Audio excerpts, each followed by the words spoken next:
What's up, Space Pirates? This is your captain, the Dread Pirate Dr. Disaster, and we haven't really talked much about Astro Bot on this channel, but I really like the concept of that game, and I was glad to see that it sold really well. But apparently, there are some game journalists out there who aren't thrilled about its existence. I sincerely don't know what isn't to love about Astro Bot. The character is a great design, the gameplay looks great, it's a platformer that looks like it has an emphasis on fun, something that would have fit in perfectly as a first-party Nintendo platformer, but the media is beginning to turn on this game because it dared to not have any stupid statements about society. It didn't try to shove anything down our throats, it's just a fun game. You know what? This is bullshit. Game journalists clearly don't play games to have fun. Their entire existence is meant to turn video games into something they aren't because gamers are not and never will be the modern audience that they want us to be. This is why we are seeing articles like this one from Kotaku denouncing the game. But this shit just goes to show how unintelligent these jackasses are. 90% of the time, I have no idea what the f*** I'm talking about.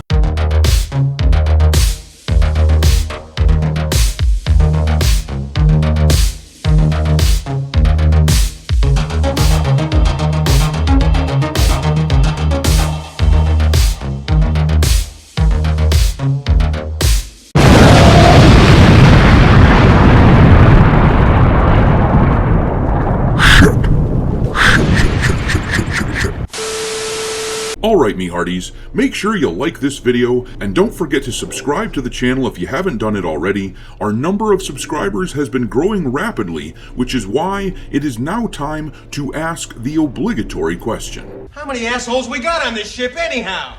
Yo! There are now 66,000 space pirate a-holes in our crew, and as is customary on this channel, with every 1,000 subscribers, I add another ship to the fleet in order to house the newcomers. This time, one of you suggested an Ultramarine Thunderhawk gunship from Warhammer 40k, which is super appropriate considering that Space Marine 2 is still tearing it up right now, as basically the #1 game around. But in any event, if you have any suggestions for the next ship, drop them in the comment section below and I will add them to my list. Super chats get bumped to the top of that list. But anyhow, thanks for being here, people. I knew it, I'm surrounded by assholes. But alright, like I was saying, the game journalists are starting to get pissed off at Astro Bot because it doesn't cater to the things that they care about.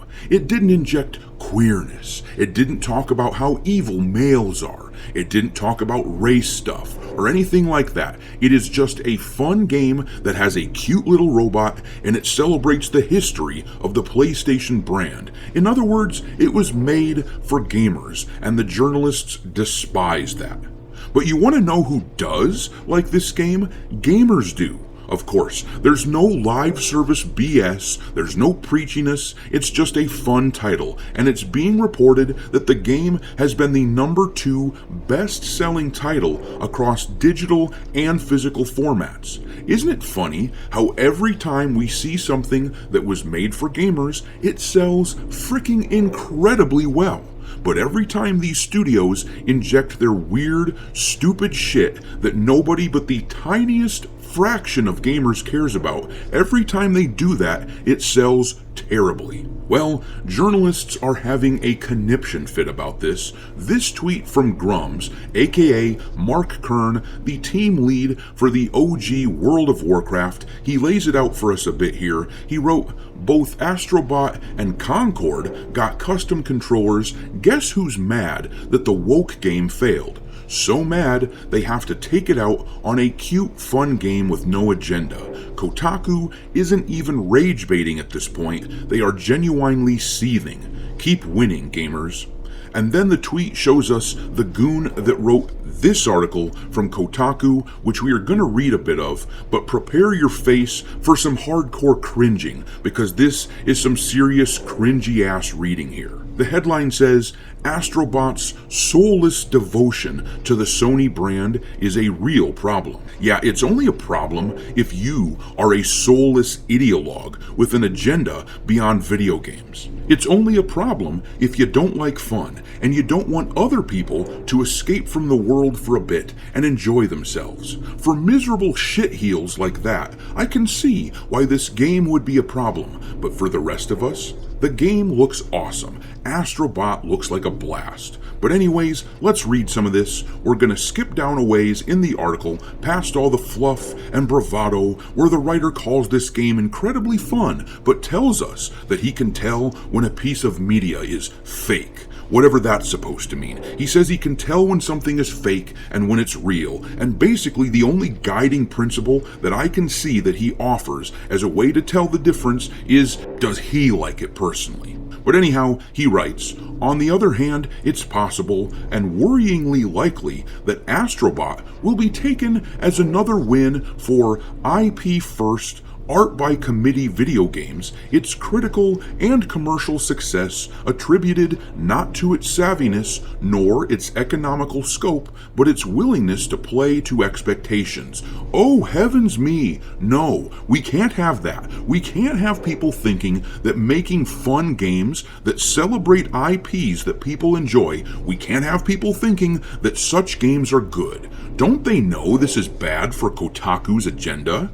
But this poor little ideologue continues. He says, risk-taking in this era of protracted development cycles, inflated budgets, and constant mass layoffs is not usually the operative mode of publishers like Sony. There are good games coming out of the first-party space, sure, but how many can really be called meaningfully subversive or formally audacious? When was the last time Sony put out something that actually looked and felt new? Here's a pretty good example, and it's pretty recent, you jackass. Concord. Concord was a risk. Concord tried to jam some ugly characters into the faces of gamers, and you journalists called it the best thing ever, but we hated it. That is the sort of risk-taking that you people are talking about. And how did it do?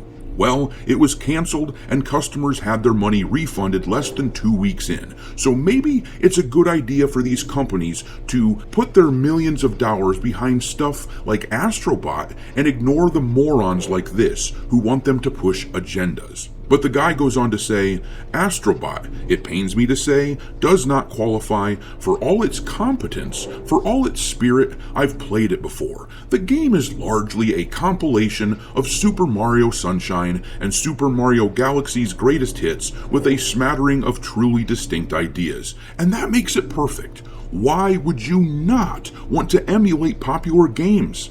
I don't even understand this guy's argument. I know what point he's trying to make. He's whining that the game isn't celebrating what he wants to see in games, but tough shit. They made something fun, so it is selling, and you losers in the game journalist class have to get used to the fact that your ideas are wildly unpopular. But I'm gonna leave it there. Drop some mockery of game journalists in the comment section below, and we will talk there. Thanks for watching, me hearties.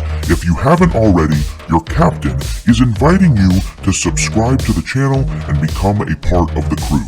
Life as a space pirate may not be glamorous, but there's always plenty